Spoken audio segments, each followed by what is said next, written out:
ইয়া Qawmi লাকুমুল মুলকুল ইয়াওমা জাহিরিনা feel আরদ, হে জাতির লোকেরা, আজ তোমাদের ক্ষমতার মধ্যে মিশরটা তোমরা ক্ষমতা নিয়ে চালাও। এই মিশরকে তোমাদের ক্ষমতায় তোমরা চালাচ্ছ, ঠিক না? মিশরকে ক্ষমতায় চালাচ্ছ। এই অবস্থায় এটা কি চিরদিন তোমাদের থাকবে নাকি? দেখছেন, আজ মিশরটা তোমাদের হাতে, কাল তো নাও থাকতে পারে, ঠিক না ভাই? ঠিক। আজকে তোমাদের হাতে, কালকে চলে যেতে পারে আর একজনের হাতে। এখানে অহংকার আর দম্ভের কিবা আছে?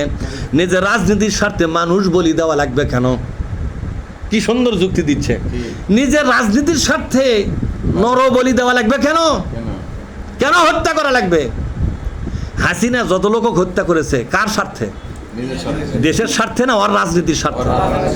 ক্ষমতাকে পাকাপোক্ত করার জন্য, ক্ষমতাকে দীর্ঘস্থায়ী করার জন্য, মৃত্যু পর্যন্ত ক্ষমতার চেয়ারে থাকার জন্য। এমনকি লাতি ফুতি গোষ্ঠীর লোকেরা, এরাই যেন কিয়ামত পর্যন্ত বাংলার ক্ষমতায় থাকে, সেই জন্য পাকাপোক্ত রাস্তা তৈরি করার জন্য তারা আলেম হত্যা করলো, ছাত্র হত্যা করলো, জনগণ হত্যা করলো তারা সেনাবাহিনীকে। কথা ঠিক না? ঠিক। অসংখ্য মানুষকে তারা খুন করে ফেলেছে। আলেম ওলামা, হেফাজতের হুজুর, সবাইকে তারা হত্যা করেছে, নির্বিচারে হত্যা করেছে, শুধুমাত্র ক্ষমতাকে পাকাপোক্ত করার জন্য, ঠিক না? ঠিক।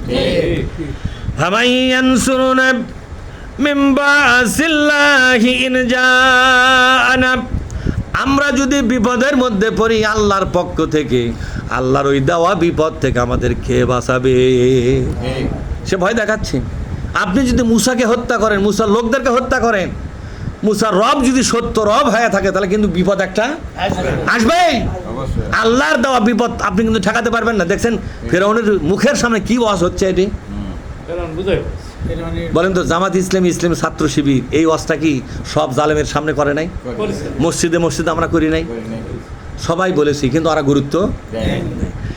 ইনি বলতেছেন, এই জাতীয় নেতা বলতেছেন, ফেরাউনের রাজ দরবারে, সংসদে, পার্লামেন্টে বলতেছে, মুসা যদি সত্য হয়ে থাকে আর আমরা মুসার বিরুদ্ধে যদি লেগে থাকি, তাহলে কি হবে? মুসার রব যদি সত্যই রব হয়ে থাকে, ওই রবের পক্ষ থেকে যদি কোনো বিপদ আমাদের উপর চাপে, ওই রবের পাল্লা থেকে বাঁচাবার জন্য কেউ কি আমাদের সাহায্য করবে নাকি? কেউ তো আমাদের বাঁচাতে পারবে না। সুতরাং মুসাকে মারিয়া নিজের বিপদ ডাকার কোনো লাভ মানে হয় না। দেখছেন অবস্থা? মুসাকে মারিয়া নিজেদের ধ্বংস ডাকার কোনো মানে হয় না। মুসাকে মারা মানে আমরা ধ্বংস হয়ে যাব। ধ্বংস হওয়ার চাইতে বাঁচে থাকা ভালো, ঠিক না? ঠিক। মুসা চলুক মুসার আন্দোলনের পথে, আমরা চলি আমাদের পথে, এর মধ্যে কল্যাণ আছে। আজারা বিপদ ডাকার জন্য মুসার গায়ে হাত তোলার দরকার নাই।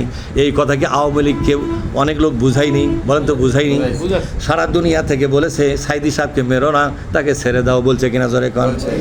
কাবার ইমাম থেকে শুরু করে, আল আজহার বিশ্ববিদ্যালয় থেকে শুরু করে, দুনিয়ার সমস্ত মুসলিম বিশ্ব থেকে শেখ হাসিনার কাছে চিঠি এসেছে কিনা জোরে কন? এমনকি কমনওয়েলথ, এরপরে আপনার এই যে এই রাবেতা থেকে শুরু করে ইসলামী যত সংস্থা আছে, ইরান থেকে এসেছে, আপনার এই যে আফগানিস্তান থেকে এসেছে, সিরিয়া, আপনার এই যে কী বলে তুরস্ক থেকে এসেছে, প্রেসিডেন্টগুলো করেছে মোবাইল টেলিফোন, কারো কথা মানে নাই। এই এমপি সাহেবের বক্তৃতাই থাকলো, ফেরাউনের একটা কথাও কিন্তু মেনে নাই। আপনারা বলেন নিছে কি? এইভাবে করে কথা যখন মানল না, ফেরাউন তার নিজের সিদ্ধান্তেই চলল, সর্বশেষে ধ্বংস হলো ফেরাউন, ঠিক না ঠিক?